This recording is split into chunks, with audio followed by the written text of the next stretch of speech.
Welcome to the Bedrock Way Podcast, where we're changing the habits of yesterday by creating the new healthcare reality of tomorrow. And Jonathan, I am so excited for today. I have such a special guest today, someone who I really respect, somebody who I look up to in the industry because, again, they've dealt with so much heartache the last few years. And my guest today is Lori Alford, the Chief Operating Officer for Avanti Senior Living. Welcome, Lori. I'm doing amazing. Lori, why don't you tell our audience, our listeners, where you are currently, since our listeners are not used to having this dynamic, this platform. Usually I'm, with my guest locally, but just tell the audience where you are and a little bit about yourself. Yeah, I am proudly sitting in the great state of Texas, specifically Houston. So it's nice to be here and do this virtually. Thanks for accommodating. I appreciate that. Today's podcast title is The Mogul's Blueprint, Navigating the Dynamics of Aging. So again, I'm not interested today in talking about what Lori does. I'm interested in talking about who Lori is, because essentially that is what Lori does. Lori is a human who really believes in successful aging, who believes there are different, more high sophisticated ways for us to age better, and quite frankly, don't cost anything. Right? Mm-hmm. Sometimes it's something as simple as a mindset. Sometimes it's something as simple as consistency. Sometimes it's something as simple as getting up every morning and doing something physical every single day. Tell me your background, how you came into the industry, and somebody as talented as you are, why you chose to be in senior living. I don't have like a really cool story, and I don't have a story about my grandmother who was in assisted living. I got out of college and my dad said, you need a job like now. And so, like most college kids, when you get out, they were like, well, you don't have experience and you don't have this. And I just so happened to get a job in a senior living company making $10 an hour as a market research assistant. Wow. And 26 years later, here I am. You just got to show up. And I say this to my team all the time, Lori, where, the life, and you can appreciate this more than anybody else, life is all about the competition you have with yourself, right? Mm-hmm. It's all about the competition you have with yourself. And I always tell people, and I told my team this morning, the competition is with yourself. It's you versus you. You just have to make sure you win, right? Yeah. And it's which part of you is going to win. Is it going to be the person who is okay being mediocre? Is it okay to be the person who, again, gives up easy? Or is the lion inside you the one who's going to win? But in October of 2019, for me personally, I had a very bad headache. I'd always had migraines my entire life, so I was told. And one weekend, I had a migraine that I just couldn't get under control. And it led me into the doctor's office first thing Monday morning because my left side kind of looked like it was a little droopy. So I actually thought I had mini strokes, and went in. They said, nope, there's no signs of that. Your heart's great. You didn't have a mini stroke. Everything looks great. We're going to give you a new prescription. It's just a migraine and you're going to go home. And I said, no, that's not the case. And that's not what I'm going to do. Something's not right. And I'm not leaving here with just another prescription that for it not to work. And 2 hours later of sitting there refusing to leave, and 4 doctors later, I finally had to say to them, I know my patient rights and I want a scan of my brain. And I had shared with them that my grandmother, my maternal grandmother, had an aneurysm and it ruptured, and she lived like a stroke victim for the rest of her life. And her daughter had an aneurysm that ruptured at the age of her late 20s. And the doctors kept telling me that I was just too young for an aneurysm, and that wasn't it. And eventually just refused to leave. And they gave me a scan, or the script or whatever, to go and get a scan. And I went the next day at 3:00 and was told, we'll call you in a week with the results. And the next morning at 8 a.m., they called and said, you have an aneurysm, and we need to get you to a doctor immediately. Wow. And Lori, so let's talk about that. So you were so that were you having symptoms long before? Just headaches, just like a migraine. But again, they would prescribe me medicine, but it never worked. And so they initially thought it was in my carotid artery in Sure. my neck. So I ended up at a cardiologist, and the cardiologist said, good news, bad news. Good news is I'm not your doctor, but the bad news is you need to go see a neurologist. And so I got, I live in Houston, Texas, right, where we definitely are kind of known for our medical areas, medical hospital, medical Sure, abilities here. sure, sure, sure. Got into a neurologist, and I walk in, and this all was less than 7 days. I think it was less than 5 days actually, had pushed by. And the first neurologist said, good news, bad news. And I was like, this must be a theme because the good news is I'm not your doctor because I'm a neurologist. The bad news is a neurosurgeon is coming to see you because we looked at your scans last night. And Wow. he does not see patients on this day, but he is coming in between his surgeries to see you. So we need you to go sit out in the waiting room and wait for him. And I said, well, I'm a single mom and I have two children, and what is going on? And he said, well, you need to get someone here to help you because most likely you're going to have surgery. And so obviously my parents lived 5 hours away. Within 30 minutes, they were in their car, and the doctor finally came in between surgeries 2 hours later. And I was on the OR table the next day doing an angiogram and finished that. He came in and said, okay, definitely you have an aneurysm. We can get to it. But we're going to need you to be on, it was like 4 different kinds of medications for 4 days. So we need you to go home. Do not stress out. Do not even lift a gallon of milk because your aneurysm's hot, which is what's causing the headaches. We don't want it to rupture. And 4 days later, I was on the operating table for 7 hours and have a pipeline stent. Actually, have two because they found a second aneurysm in my brain. It's in the nape of my brain.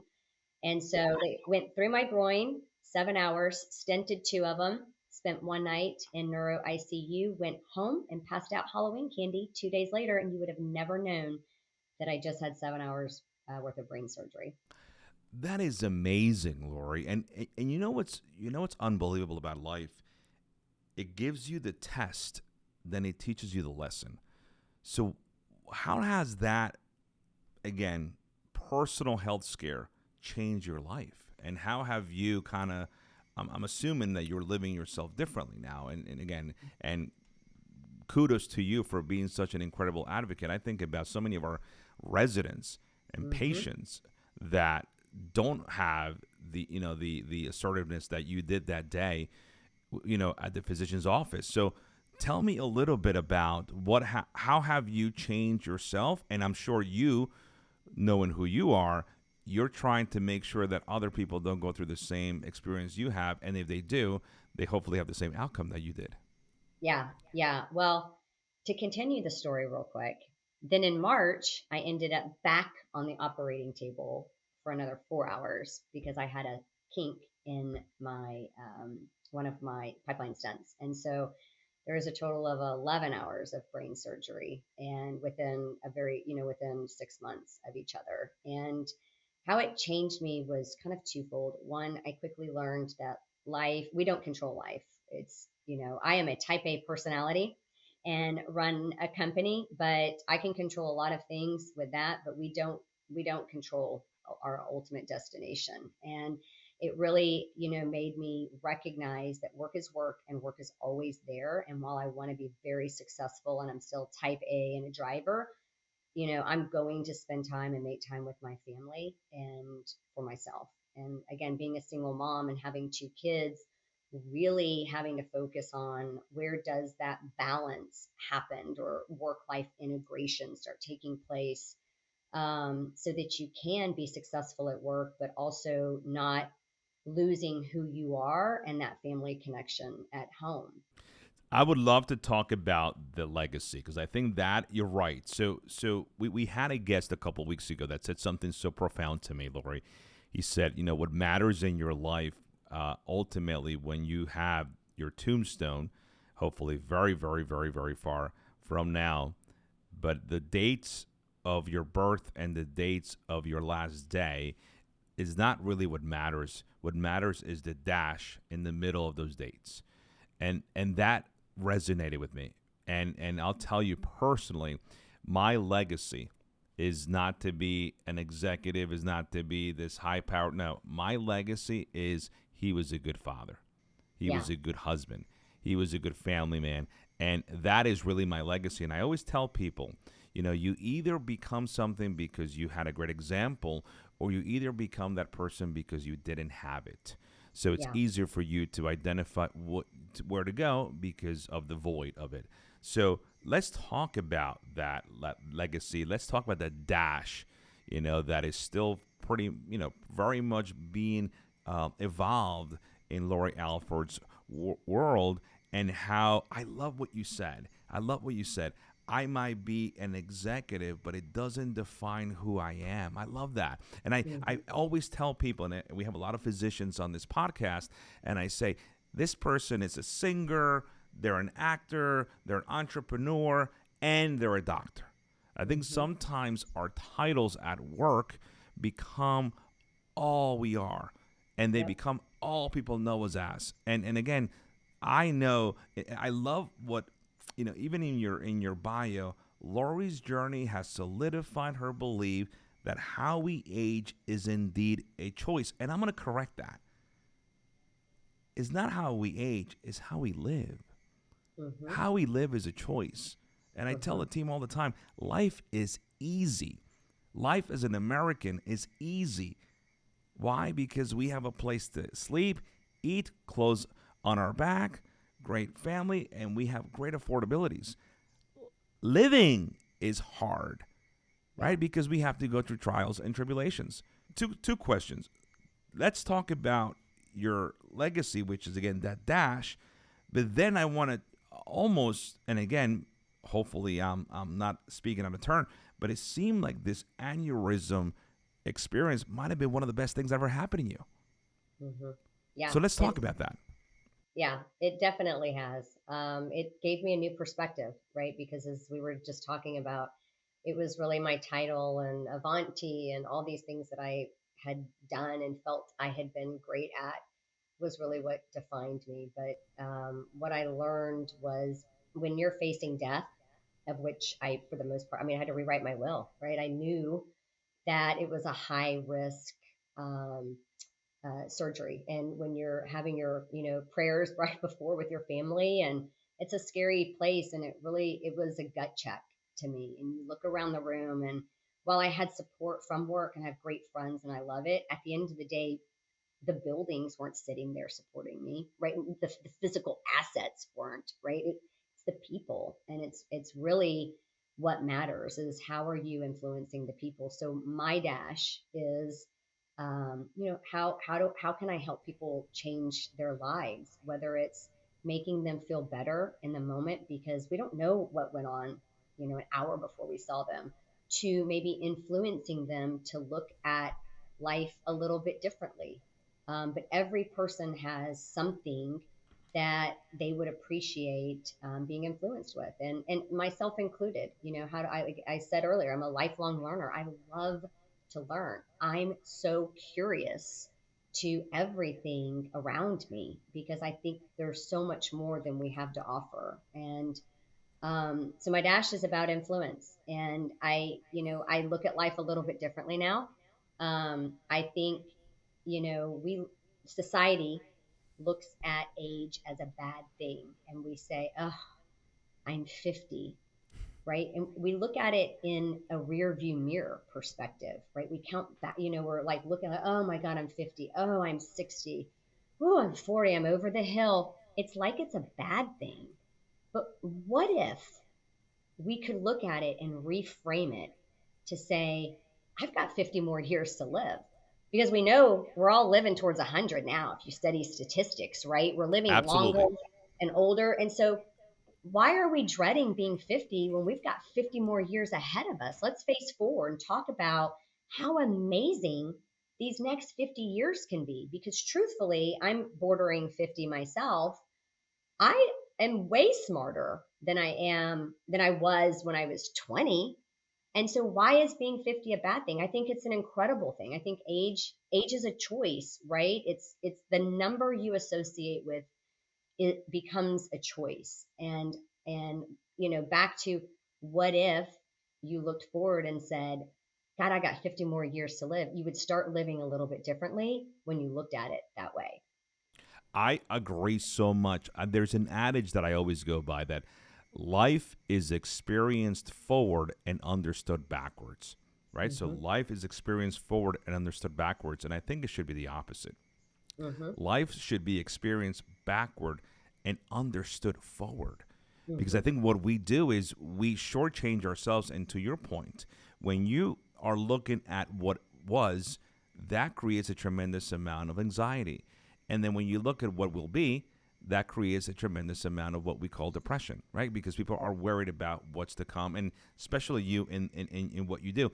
But one thing that I need to know, because again, listening to you, chronicle what happened to you back in your 2019 with your personal health scare. I would think, again, and a single parent. So let me paint the picture to my listeners. So I have someone who very successful, has been in the industry, has exceeded despite being a single mom, right? Mm-hmm. Health scare. I would say that afterwards, I would have been like, you know what? The perspective has changed. I'm going to step down from my role, and I'm just going to coast. And I'm just going to do the bare minimum. This was a knock on the door that maybe what you're doing, you shouldn't be doing. You didn't do that. You came back like a lion, and now you continued this disruptive theory where you're trying to challenge the status quo.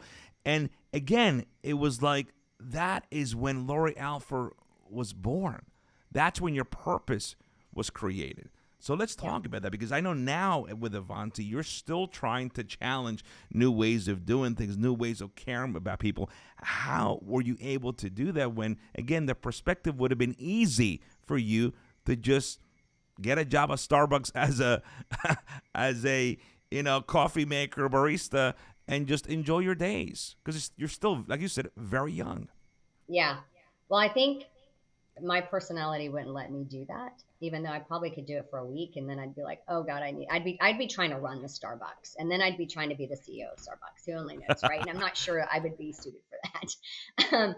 But yes, so after I had my brain surgery, I didn't have the luxury of just fully recovering quietly, because we were in the middle of COVID. And a lot of people don't know, because when you looked at me, you couldn't tell I had had a total of 11-hour brain surgery, but I had. And I lived the life like our memory care residents. And what I mean is, there were days and times that I knew the word in my head, but I couldn't process it out. There were times that my brain hurt, and I still to this day can't explain it to where people can understand it, except it's like if you went and worked out really, really hard and your muscle was a little sore and you knew you had a muscle there, when you're like, oh, I didn't know I had a muscle there, but it's sore. My brain felt like that, but it wasn't quite the same. So I had to Wow. learn how to take naps. And that's where I learned to meditate.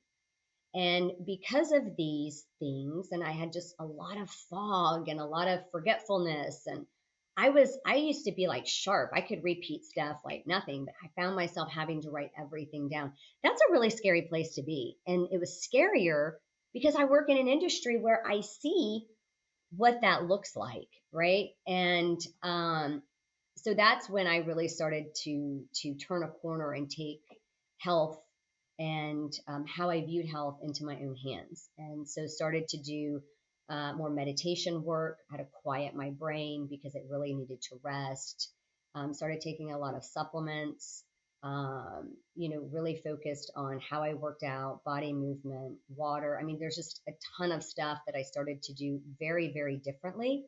Now, a lot of people might say, oh my gosh, she's now a granola person. No, I'm not. I still drink my wine on occasion. And I'm a Louisiana girl, right? We eat, boudin, crawfish, and food that isn't so healthy. And every now and then I'll pop some in my mouth, and my mom thinks I'm crazy. She's like, oh my gosh, I'm like, everything in moderation. But the moral of the story is that when you have a health scare, and you have more to offer the world, and clearly I do, because I'm still here, and I didn't have to be here, and I'm still here. And you start to say, well, how can I look forward to the next 50 years of my life? Because if I continued to do what I was doing, I wouldn't enjoy it. And so that's really what started my longevity and quest, for a better lifestyle, and my longevity lifestyle. Let's talk about the longevity quest. Love that because I think we can share some really good notes. I am big into all that stuff, Yeah. Lori, and I think most people do it reactively. They do it when their health starts to deteriorate. They start doing it when all the cosmetic aesthetic things, reactively. I'm in the frame of mind that I want to do it preventatively. I want to Hmm. do it proactively. I want to make sure that I identify things, in a forward thinking approach where before it happens, let's anticipate it. So when it happens, or maybe it never happens, right? Yes. So I want you to give our listeners, my audience, especially, you having a very people first culture mentality, you being again at the center of the female empowerment of the workplace. I want you to tell my audience the Lori Alford prescription to a long, healthy, vibrant life. And I want you to be inclusive with supplements. I want you to be inclusive with meditation. I want you to be inclusive with everything you do. So, Lori, that I see today, which is Yeah. again a beautiful, smart woman who, again, is. You have two things that I admire about people, and I'm gonna tell you what they are. And I wrote them down when you were talking. You have a tremendous presence and confidence about yourself. And Oh, those thank two you. things lead to what I describe focused charisma. You have an incredible amount of that. And I think your kids and whoever's around you, and I do know you have a very strong culture, it's a result of that. Your Hmm. presence and your confidence has this focused charisma that is really contagious. But so let's talk about that prescription. And I'm taking notes because this is secret sauce to me. Yes, I get often people ask me, what do I do? And the first thing well, people usually will say, yeah, but that stuff's so expensive. And I said, what happens if I'll give you some stuff that really doesn't cost anything? And they're like, well, what? What about water? Let's start with water. What do you drink every day? Right? Do you drink soda? Are you drinking lemonade? Are you drinking tea? Well, but I don't put a sweetener in it. Yeah, but your body is made up of water. It's, I think, what, 80% is water. You have to put water into your body, and that's free. So let's start with that, because when you do that, you'll see a difference in your skin. You'll see a difference Absolutely. in your clarity. You'll see a difference in even how you sleep and feel. It's amazing when you're hydrated to the amount that you're supposed to be hydrated to.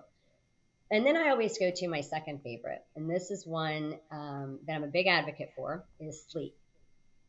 And so I believe that bragging about lack of sleep is not cool anymore. It's kind of like, remember when smoking used to be cool, and then we Mm-hmm. figured out that smoking wasn't cool? Well, lack of sleep used to be cool. We used to brag about it, but now there's so many studies that show that it's not. And there is a study by Dr. Amen. Are you familiar with him? Absolutely. He did a study Absolutely. on sleep, and he did it with the special forces, the shooter ones. And the folks that had, like 7 hours of sleep, their shooting accuracy was 90%. Wow. When they had 6 hours of sleep, their accuracy was 50%. And when they had 5 hours of sleep, it plummeted. Sleep does make a difference. And I think there's a big movement to that. I wear an Oura ring, big fan. I used to not be. My first one I threw away because I was like, I'm tired of this thing telling me I don't sleep and my readiness, I shouldn't make important decisions today. I make important decisions every day, and this ring's telling me not to. About 9 months later, I had to reframe it and said, okay, it's data, and I'm going to use the data to help me improve. And for the past year and a half, I have done it, and it's just simple things of, making sure that they say don't have caffeine after 12. I say don't have caffeine after your morning coffee. Like start that early, right? They say habits and patterns. So do you have, try to go to bed around the same time every night. Try to have a pattern. Our bodies love patterns, and we love structure. We're born like that, right? When you're a little kid, you're on this regimen and structure. We like that. Put your body back on the same thing, right? I love a warm bath, so I get in the warm bath at night. I get out. I go have another thing of water, and then I lay in bed and I will read, and then I meditate before I go to sleep. It's a pattern. My body is being told it's time for rest, right? Um, what I love about sleep is when you start to talk to people and they say, "Oh, I hate sleep," and then you get them in the pattern of actually sleeping, and they feel the difference. They're like, "Wow, I feel different. My mind is clear." And I'm like, "Yeah, that's what happens when you start sleeping and you let your body rest and restore." And I'm such an advocate of it that for Christmas, I gave all of my executive directors Oura rings and a year subscription. And we also have a sole proprietary fitness program. And I give my fitness instructors one. So my EDs, I'm always on a big thing with them about, I want to see them drinking water. If I see them drinking Red Bull, I will be quick to like fuss. Or I know, so bad for your heart. And so I'll give them ideas of like, well, if you have to drink an energy drink, this is a better one, right? Like I'm still not a fan of it, but at least it's better than our Red Bull that's filled with so much sugar.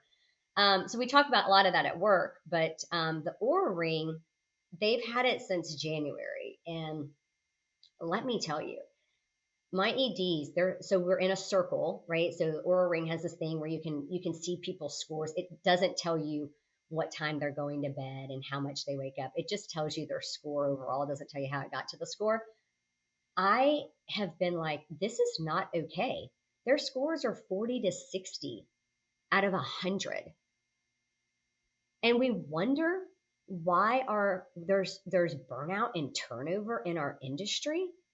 And so I have been so laser focused on helping my EDs that have this low sleep score, of educating them on simple things to do that will improve their sleep score. Because if we can improve their sleep score, if I can get them hydrated, if I can get them to my next phase is getting them to appreciate meditation and shutting down the chatter in their brain, they're going to come to work every day and be refreshed and energized. They're going to make better decisions. They're going to be better leaders, and they're going to be better in their homes.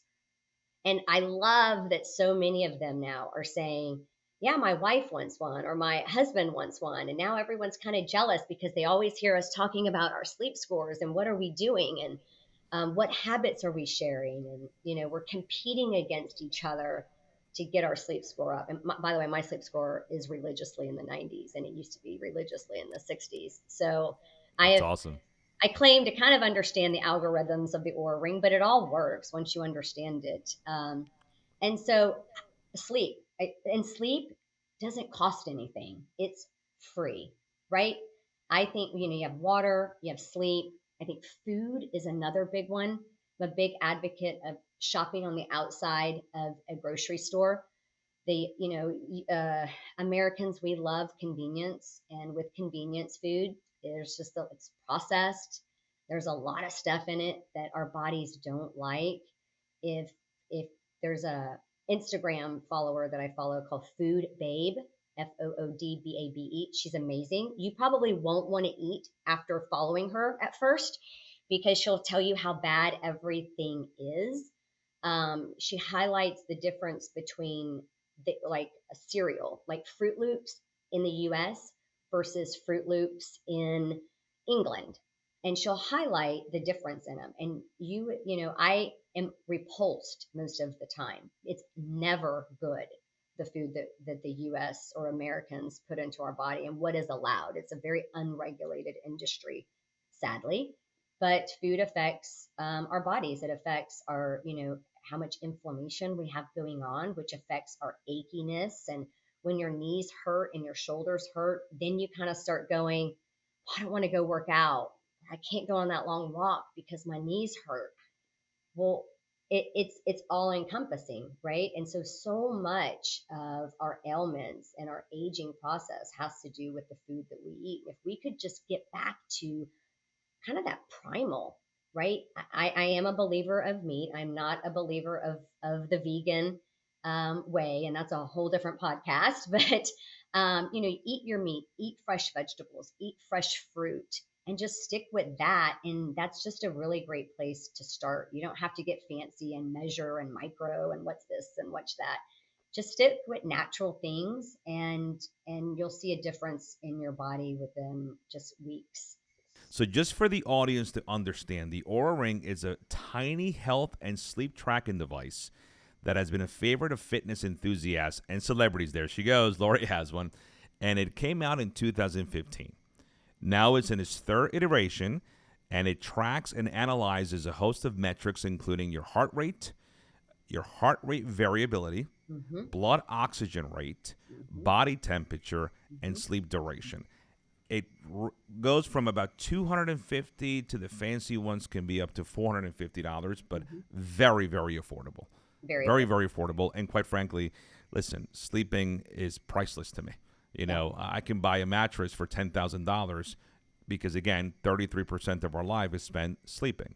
So let me just go over Lori Alford's prescription for a long, healthy, vibrant life, because I love this. And I'm telling you, if this is the only portion of the podcast that people listen to, so be it. Because I think this is powerful. This is powerful, Lori. Water, again, not only is this a prescription that is effective, but it's cost effective, right? This costs next to nothing. Listen, I can spend $300 at a lunch with my staff. So let's be honest. We skip a lunch, and as you said, you got your staff all Oura rings.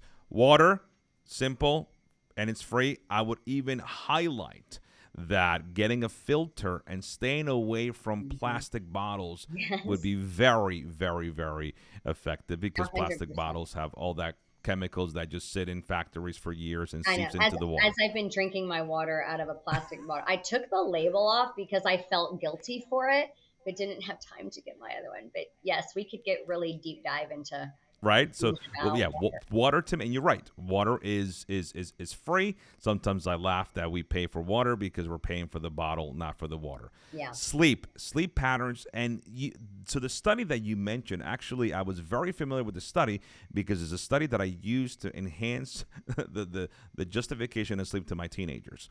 And you're right. From 6 to 8 hours, there is a vast difference, not only in our circadian rhythm, which is the way that our body regulates itself. That's why the Oura checks your heart rate variability, but it also determines your cortisol, your hormone levels, how your body cannibalizes and metabolizes fat. That's why people who don't sleep gain weight, because they have more cortisol throughout the day, and drinking coffee doesn't do us any favors. So it keeps you sleeping. Exactly. Because coffee doesn't really get you. It just blocks a hormone that allows you to awake. So I should say that awakes you, not so much that it gives you that jolt. So water, proper sleep, preferably 7 hours minimum. The Oura ring, I think that would be an incredible investment. Keeping your caffeine low, I totally agree with you. Every single time I have coffee in the afternoon, I can feel that my sleep pattern changes. A warm bath, and caffeine is pretty cheap. I can go to the local, grocery convenience store and get coffee for very, very cheap. So I don't think coffee is a big investment. If you'd like to go to Starbucks every day, you might want to change it because, again, that could get pricey. Warm bath, again, something else that is free. Reading before bed and meditating, I love that, because the brain is just like any machine. It needs to wind down. It needs to wind down. It's a chatter. Exactly. Get the noise down. Food. this is one that I agree with you totally. We are poisoning our bodies daily by shopping in the middle aisles of a supermarket. You're right, because those things are filled with preservatives. There was a study that came out actually 2 months ago. The average food in America has 20 ingredients versus the overseas in Europe has 3 to 5. 3 to 5. And you're right. A lot of the ingredients in cereals, potato chips, right? Things that come in boxes, things that comes in cans are actually outlawed in Europe. They're Yeah. not legal in Europe, Well, right? And you're right. That leads to inflammation, which leads to cortisol, hormonal changes. I'll tell you, in the last couple of weeks, we shop online in a company that everything has less than 3 ingredients. I won't say the name of the company. And I've also started, I'm a big meat eater, just like you said. I am a carnivore. If I could eat meat every day, eggs every day, I would. And I started ordering my meat from a local farmer. And I could eat meat daily, and you feel the difference in the meat, which it's whether it's chicken, whether it's steak. You feel the difference between natural and unfortunately the grocery store, which is pumped full of poison, full of chemicals, again, to preserve them. Yep. That is a great, and listen, this prescription outside, let's say you don't want to splurge for the Oura ring, it will cost you the price of a cup of coffee that if you make at home could probably be cents on the dollar. Yeah. Right? I Not would difficult. also add movement, right? Muscle. Oh, Like love you that. gotta have some movement and weightlifting. Listen, once you turn 40, but we're losing 1% of our muscle mass per year. And so you have to put muscle on, and you can put muscle on even though you're quote older. You can put muscle mass on when you're 20, 30, 40, 50, 60, 70. You just have to lift weights. And so many people say, oh, if I lift weights, I'm going to be big like those bodybuilders, like you, Andre. And I'm like, you won't, especially ladies. Like, we're genetically not made. Our muscles, we don't have the testosterone like that. We don't have the hormone development like that. We're never going to get that big. But what you do need your muscles for is to walk. And as we age, and you see it in our buildings, there's all these falls that take place. And that's why I love our fitness program, because we do weights and we do all kinds of great yoga and all this other kind of very structured fitness program where we're actually growing the muscles of our seniors to help with the fall reductions.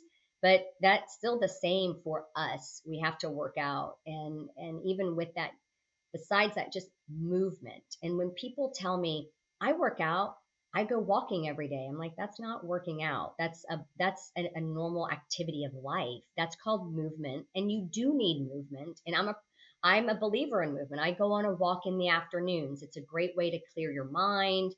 It rewires what the mind has been focused on. It helps clear out some noise. But that's very different than working out and building your muscle, and that is a very important component to aging the right way. Yeah, listen, I think the number one enemy for anyone, seniors in particular, is frailty. And frailty happens to be the number one risk factor why people are hospitalized, the difference between assisted living and long-term care, and unfortunately is a predictor of mortality. Yeah. Right? It's again, if you don't move, your systemic function starts to also lack, right? Because the movement is a direct correlator of how systemic function is metabolizing. And you mentioned something very specific, and I never heard someone in senior living say this, and it's so right. The difference between physical activity and therapeutic exercise. Physical activity and therapeutic exercise. And you're right. My wife is a avid workout. She could walk on stage and win a contest. I should send you pictures, Lori. She's incredible. She's my idol. We have a competition right now. Who's going to have the best abs by Memorial Day? She's going to win, but I still compete. But I hope she does win. Here's what's that? I said I hope she does win. Oh yeah, she'll kill me. She'll get him by next week. So, but what I tell everybody is that you have to tax the physiology to actually get change in the physiology, Yeah. meaning that those 1 pound weights are not going to do anything to you.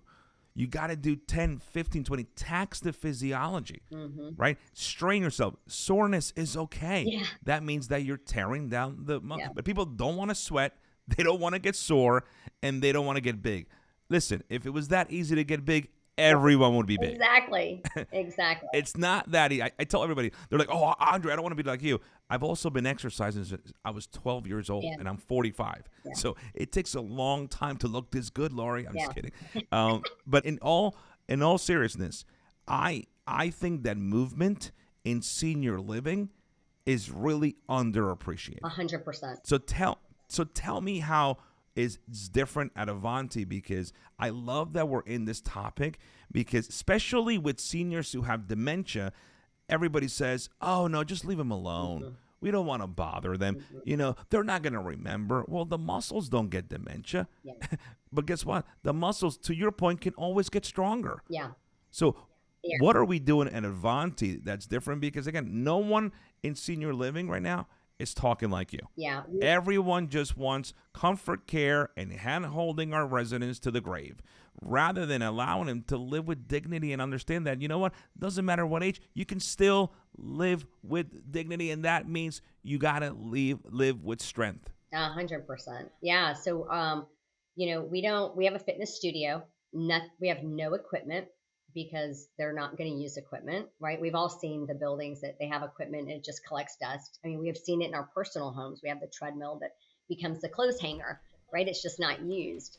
And so we do class-based because monkey see, monkey do.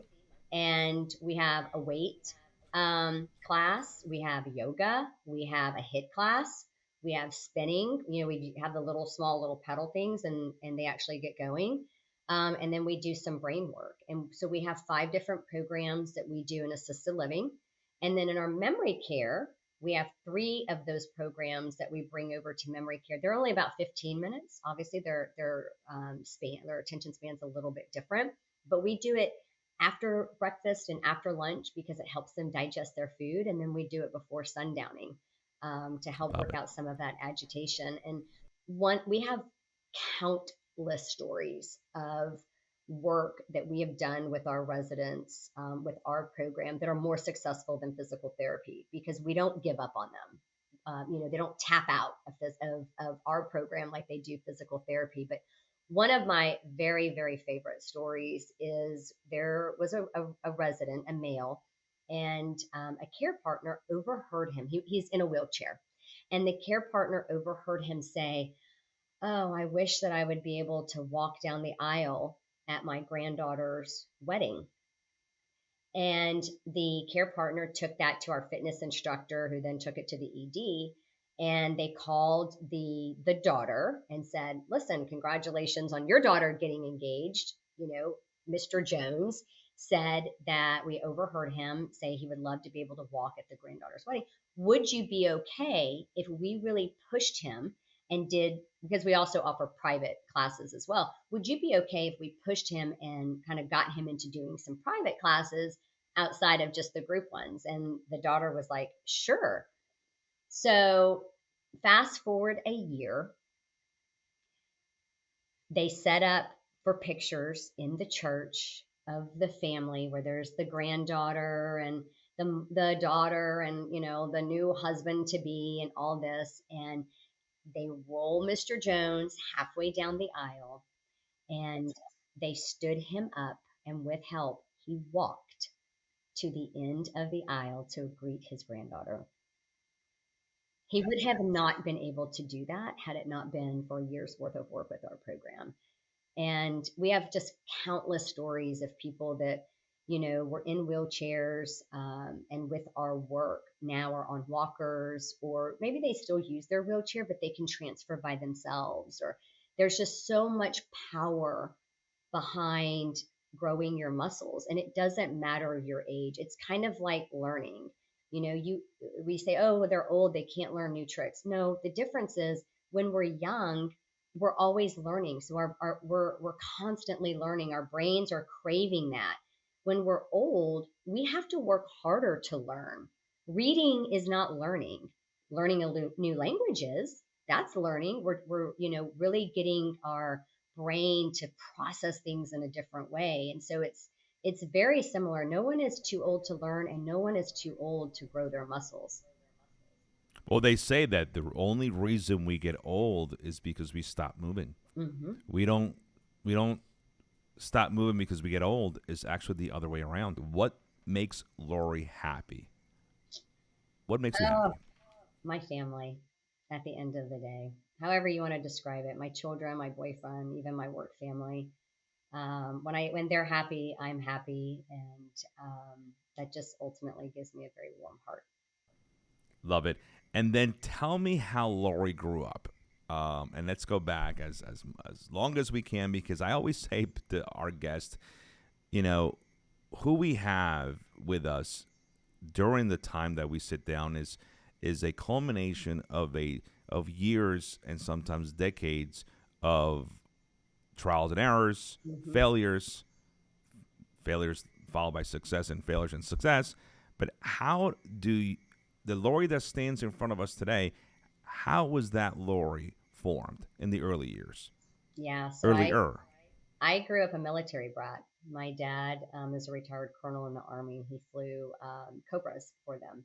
So I moved every 2 years, and I went to a lot of different schools, and I've met a lot of different people, and I've lived in a lot of different places throughout the world. And so while I hated that tremendously growing up, who wants to leave their friends every 2 years, right? I also believe it's what has helped me be adaptable, know that there's change, know that the world is much bigger than the city that we live in, or the state that we live in, or the country that we live in. And it has, again, I think it's a big proponent to my curiosity of life because I was always exposed to learning new things. I'm amazed. I'm amazed by how your way of seeing things in the way of it's no mistake that you are where you are. Let's be honest. I did take the opportunity to research Avanti and what it means, and it means after you come in. So kind of like that selfless leadership, right, where you put others first. And I could tell that again it's a testament of what you do. One thing that I want to get your insight on. This is my last question, but is intriguing me because you do think different, and I love that. You don't think like the normal senior living housing DNA person who again is archaic and fossilized in their mentality of this is how we've always done it, which to your point only gets you deeper in the insolvency hole. You said Mhm. something that was very, very, very, very profound, and it's people grow the business.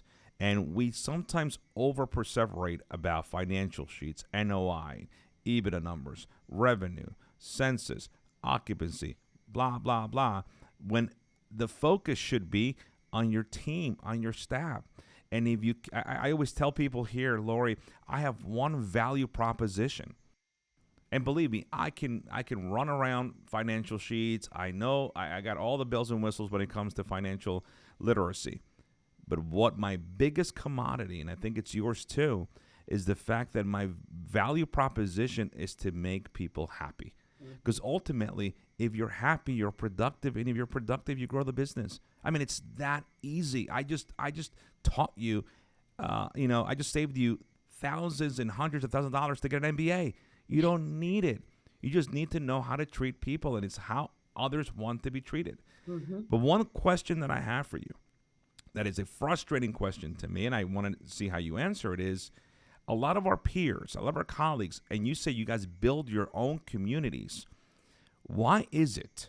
Why is it that we have people who spend millions on the real estate, and then they'll put in the same doctor, the same therapy team, the same care staff that the rundown building down the street that I'm trying to compete against?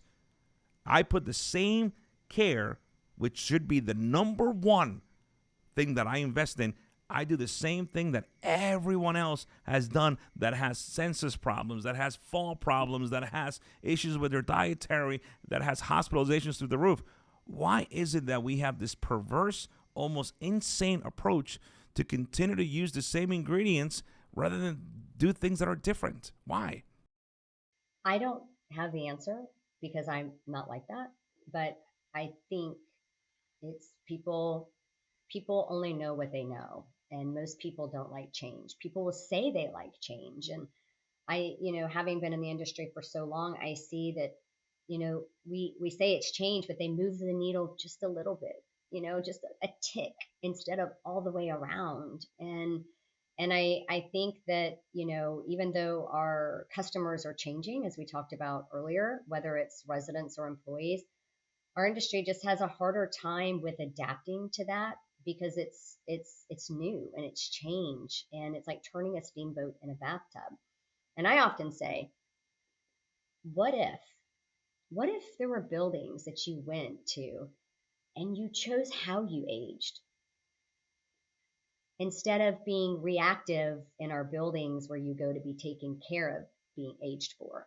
What if you went to a building and you were proactive and there was full of life and you could choose, oh, I have an achy knee and I don't want an achy knee anymore. And there was a building there that helped you not have an achy knee because they knew how to help you do that. Or, it's a different type of lifestyle.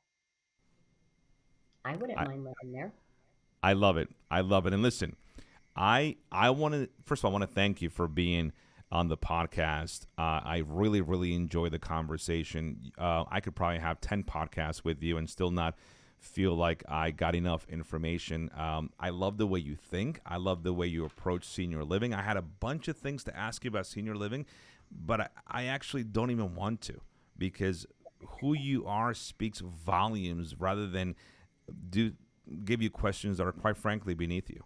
I really think that what you're doing is high level, and a lot of the questions that I have are questions that probably are no longer relevant. I will tell you, back to, Lori's journey, and it says on your bio, Lori's journey has solidified her belief that how we age is indeed a choice. Your life was defined by that moment in 2019 when you chose to care about yourself, despite what physicians and doctors were telling you, the experts were telling you about you. You chose to care about yourself, and as a result, now you choose to care about others, whether it's your staff, your family, yourself, your residents. I love it. And that is really the beneficence that every human being should have. And we should have the humanization of Lori Alford be almost the status quo in the post-pandemic world. I really give you a ton of credit. I'm so glad that I had you as a guest. Let's stay in touch. Yes. Because when we get into Texas, Avanti is on the top of my list of places to visit, because again, I am also on the frame of mind that I want to partner with people who think different, because the same approach needs to stay where it is, which is in the past, not in the future. So I thank you so much, and we are changing the habits of yesterday by creating the new healthcare reality of tomorrow. Thank you so much, Lori. Have a great day. Thank you. You as Appreciate you. well.